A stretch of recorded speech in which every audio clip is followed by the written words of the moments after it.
దేవుని పరిశుద్ధ గణనామమునకు మహిమ కలుగును గాక. ఆమేన్. క్రీస్తునందు ప్రియులరా, దేవుడు తన మహాకృపను బట్టి మరొక నూతన ఉదయకాల సమయంలో వేకునేటి రీతిగా ఆయన పాద సముఖము చేరి ఆయన నామాన్ని స్తుతించడానికి చక్కటి విలువైన శ్రేష్టమైన అనుకూల సమయాన్ని మనకు అనుగ్రహించారు. అందును బట్టి ప్రభు పరిశుద్ధ గణనామమునకు మహిమ కలుగును గాక. క్రీస్తునందు ప్రియులైన దైవజనులు, స్నేహితులు, విశ్వాసులు, సహోదరులు ఈ కార్యక్రమాన్ని వీక్షిస్తున్న ఆత్మీయులందరికీ మన ప్రభువును ప్రియ రక్షకుడైన యేసుక్రీస్తు వారి ప్రశస్తమైన నామములో నేటి ఉదయకాలపు శుభములు మరియు నిండు వందనాలు తెలియజేస్తున్నాను. మీరందరూ బాగున్నారు కదండి? చాలా సంతోషం. రండి, ఈ దినం కూడా మేము ప్రేమతో నేను ఆహ్వానిస్తున్నాను. అనుదిన అభివృద్ధి ఉదయకాలపు ధ్యానాలు అనేటువంటి ఈ ఆధ్యాత్మిక కార్యక్రమంలో నాతో పాటు పలువరుసలు కండి, వాక్యాన్ని ధ్యానించి దేవుని యొక్క దీవెన పొందుకోండి. ఉన్నాయి బైబిల్స్ దగ్గరలో తెరవండి. లేని పక్షాన్ని చదువుతున్న మాట జాగ్రత్తగా వినండి, గ్రహించండి. నేటి దిన ధ్యానవాక్యంగా యోహాను సువార్త 17వ అధ్యాయము 6వ వచనం నుండి ఒక మాటను నేను చదువుతా ఉన్నాను. వారు నీవారై ఉండి నీవు వారిని నాకు అనుగ్రహించితివి. దేవుడు తన పరిశుద్ధ లేఖన మాటను మనకు దీవించును గాక. ప్రార్థన. ప్రేమ కలిగిన మా తండ్రి, మీకు వందనాలు. అద్భుతమైన నీ మాటలు, శ్రేష్టమైన నీ కృప, నీ ఆత్మ నడిపింపు మమ్మల్ని బలపరుస్తున్నాయి. అనుదినము ఈ యొక్క ఆధ్యాత్మిక కార్యక్రమం ద్వారా లోతైన మాట వినిపింపజేస్తున్నందుకు స్తుతులు, స్తోత్రాలు. నిశ్చితమైతే ఈ దినం కూడా నీ కృపతో నడిపించి వినబోతున్న వాక్యంలో ఉన్న మర్మాన్ని గ్రహించగలిగే శక్తిని దయచేయండి. క్రీస్తు వారి పేరట అడుగుతూ ఉన్నాను మా తండ్రి, ఆమేన్. చాలా సంతోషం ప్రియులరా. చదువుకున్నటువంటి మాటలు కొద్ది నిమిషాలు ధ్యానం చేద్దాం.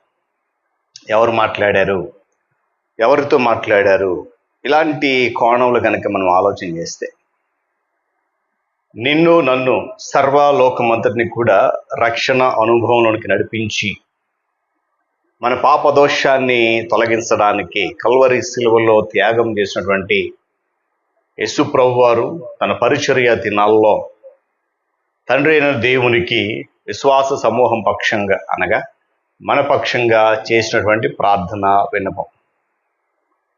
అక్కడ అన్న మాట ఏంటనంటే, వారు నీ వారై ఉన్నారు కాబట్టి నీవు వారిని నాకు అనుగ్రహించావు తండ్రి అన్నాడు. తర్వాత మీరు చదవండి, చాలా ఉన్నతమైన మాటలు 17వ అధ్యాయం కనబడతాయి. మొదటి కొరింథీ రాసిన పత్రిక 17వ అధ్యాయం 6వ వచనం అన్నాడు కదా, మీరు మీ సొత్తు కారు. పరిశుద్ధాత్మ దేవుని ద్వారా ఎవరు కూడా ఈ అద్భుత సత్యాన్ని చాలా మంది గ్రహించలేకపోతున్నారు.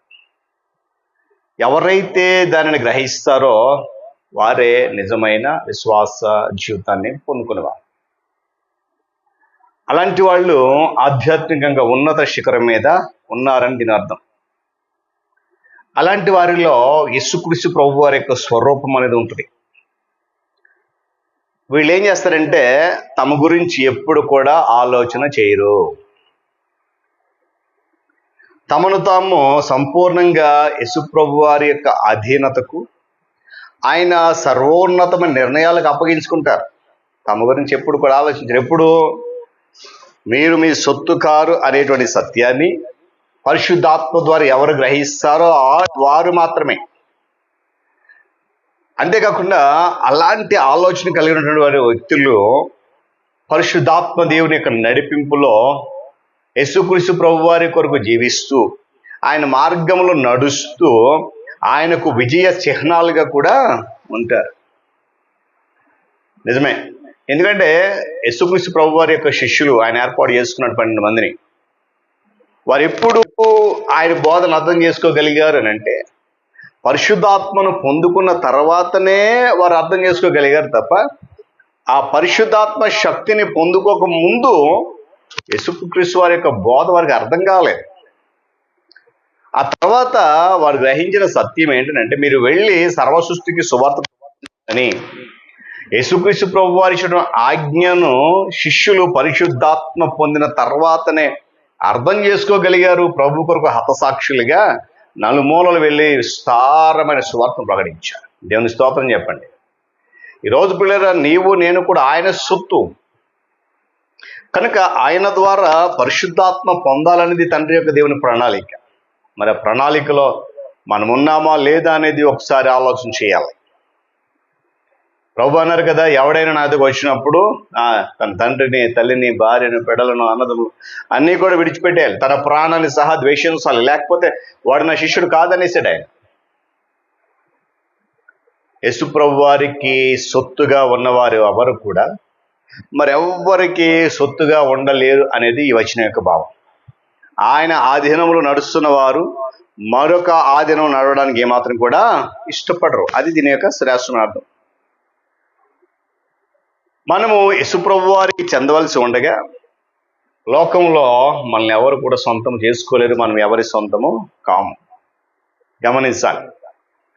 మనం ఎవరు సొంతం చేసుకోలేరు అనేటువంటి వచ్చిన భావం ఇది గ్రహించాలి. మనం ఒకవేళ ఎవరైనా మనల్ని సొంతం చేసుకున్నట్లయితే, మనం ఇంకొకరి సొంతంగా ఉన్నట్లయితే, మనము రక్షకుడైన యేసుక్రీస్తు వారి యొక్క ఆధీనతకు మనము సంపూర్ణంగా లోపరుచుకోలేము కదా.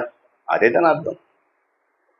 కాబట్టి ప్రభు ఏమన్నాడు, వారు నీవారే, వారిని నీవు నాకు అనుగ్రహించావు, వారి కొరకు ప్రార్థన చేస్తున్నాను అన్నాడు మనం చదివిన వాక్యం.